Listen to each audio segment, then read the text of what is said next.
နှစ်ကျော်မှာကင်းတဲ့ကန်တာပြန်ပြောပါမလားကိုကျော်ဆိုတော့ဗျာကင်းရဗျာကျွန်တော်ဒီပွဲလေးကျွန်တော်ဒုတိယကျော်ကန်တဲ့ပွဲကျွန်တော်မပြောပြလိုက်ပါဘူးဆိုတော့အဲ့ဒီနေရာကျွန်တော်မိုးချုံမှပြန်ရောက်တယ်ဗျာပြန်ရောက်ပြီးတော့ကျွန်တော်လည်းပြန်လာပြီးလွယ်ကိုလက်ကိုက်ပြီးတော့စေးတောက်အိတ်လိုက်တယ်နောက်နေ့ကျတော့ဖူဆယ်ပွဲနဲ့လုံးမှန်းပြီးတော့အခုအလုပ်ဒီမှာဗျာအဲ့တော့ကျွန်တော်အလုပ်တန်းတယ်ကျွန်တော်စာလုံးတွေဖောက်ဖို့ရှိရယ်ကျွန်တော်မပြီးသေးဘူးဗျာအဲ့လုံးနေတန်းတယ်ကျွန်တော်ပြောရတာဆိုတော့ကရင်ကလေကျွန်တော်တို့ကွင်းကြီးနော်ကွင်းကြီးကျွန်တော်ပြောရမယ်ကရင်ကကျွန်တော်တကယ်အားကျဇရာကောင်းနေဗျာကျွန်တော်ပြောရမယ်တကယ်အားကျဇရာကောင်းနေဗျာသူတို့ရဲ့ဟိုပြောမယ်ထောက်ပံ့ပေးမှုတွေကျွန်တော်ထောက်ပံ့ပေးမှုဆိုငွေကြီးကိုကျွန်တော်မပြောဘူးနော်ငွေကြီးမဟုတ်ဗျာကျွန်တော်ပြောရမယ်ဗျာနေမှုထိုင်မှုစားမှုသွားမှုဗျာသူတို့ပြင်ဆင်ထားတယ်ဗျာလက်ရှိချိန်မှာသူတို့ချန်ပီယံအသင်းကျွန်တော်ပြောလို့ချန်ပီယံအသင်းဒီကျန်သူတို့ချန်ပီယံကိုကာကွယ်မှာပြီးတော့သူတို့ကချန်ပီယံဘယ်လိုပြောမလဲကောက်ဆိုအင်ရှင်နဲ့ထက်ရတာလေဗျာဆိုတော့ချန်ပီယံဖြစ်တာမှုတွေဆရာညီထွန်းလည်းသူတို့ခေါ်တော့သူတို့ဒါကသူတို့ရဲ့ပြင်ဆင်ထားမှုသူတို့နောက်ွယ်ပြင်ဆင်ထားမှုတွေအများကြီးပဲအခုကျွန်တော်တို့ကရင်အင်ရှင်မှာတော့ကန်တဲ့အချိန်မှာ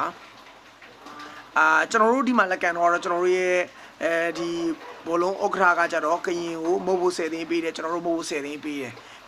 ကရင်ကိုသွားကန်တဲ့အချိန်မှာကရင်ကတိတယ်မဟုတ်လားတကူဘလောက်အဲ့ဒါကတော့ကျွန်တော်တို့သူတို့လာတဲ့လူကြီးကနည်းနည်းနဲနေသေးလို့တကယ်လူကြီးတွေများရှင်ဒီချက်ပို့ရမယ်တကူ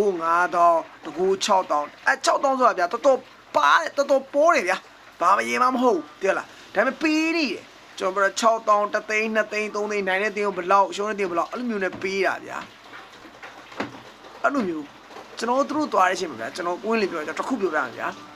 ကျွန်တော်အဲ့ဒီသွားတဲ့အချိန်မှာရာသီဥတုပူတယ်အရန်ပင်ပန်းတဲ့ချိန်မှာသွားတဲ့ခါမှာကျွန်တော်တို့ကထားတယ်အဲအောင်ခန်းထဲမှာထားတယ်အဲအောင်ခန်းထဲမှာထားတယ်ဘာရေမဟုတ်ဘူးတော့ကျွန်တော်ကဒီကိစ္စဘာရေမဟုတ်ဘူးဒါပေမဲ့အဲ့အကြီးကလုံးဝမိုက်တယ်ဗျာအဲအောင်ခန်းထဲမှာထားတယ်တိလားကစားမတွေအရန်ပူပြီးပင်ပန်းတဲ့အချိန်မှာကျွန်တော်တို့က training လုပ်မယ်ကျန်တဲ့အဲအောင်ခန်းထဲမှာနေရအနေထားအရသာလုံးဝမိုက်တယ်ဗျာပင်ပန်းမှုကိုဖြေဖြောက်ပေးနိုင်တယ်ဗျာစော်ရမ်းမိုက်တယ်ဗျာအဲ့မှာထားတယ်ကျွန်တော်အဲ့မှာထားလို့ရှိရင်ကင်းလေးကထားလို့ဆိုတာတွေးကြည့်ကြလားတော့ကွင်းကဒီနီးလေးဗျာကွင်းကလည်းဗျာတကယ်သူတို့ပွင့်လေးပြောဗျာသူတို့တကယ်ပြန်ပွဲကန်မယ်ကွင်းမျိုးကန်တာဗျာအဲ့ကွင်းကသူတို့ training ဆင်းရတာဗျာအများကြီးတာတယ်ဗျာထားလိုက်ပါတော့ကင်းရဲထောက်ပံ့မှုကျွန်တော်တကယ်အားကြတယ်ဗျာတကယ်အားကြတယ်ကျွန်တော်နှစ်ကြောမှာတော့ကရင်ကိုကျွန်တော်ပထမကြောမှာတော့ကျွန်တော်1-0ဆိုတဲ့ရလန်နဲ့ကျွန်တော်ရှုံးတယ်ဒုတိယကြောမှာကျွန်တော်3-2ဆိုတဲ့ရလန်ရှုံးတယ်ဆိုတော့ကျွန်တော်ကျင့်နေရမယ်ဒီအနေထားကိုကျွန်တော်လက်ခံရမယ်ဆိုတော့3နှစ်ပဲရကျွန်တော်နည်းနည်းပြောလိုက်ရပြကျွန်တော်ကြိုက်တယ်ကျွန်တော်ညီလေးတွေစူးစမ်းတော့လဲကျွန်တော်ကြိုက်တယ်ကရင်ရဲ့ supporting ပေးမှုလည်းကြိုက်တယ်ဗျာ good luck ပါကရင်လည်း good luck ပါကျွန်တော်ညီလေးလည်း good luck ပါကျေးဇူးပါ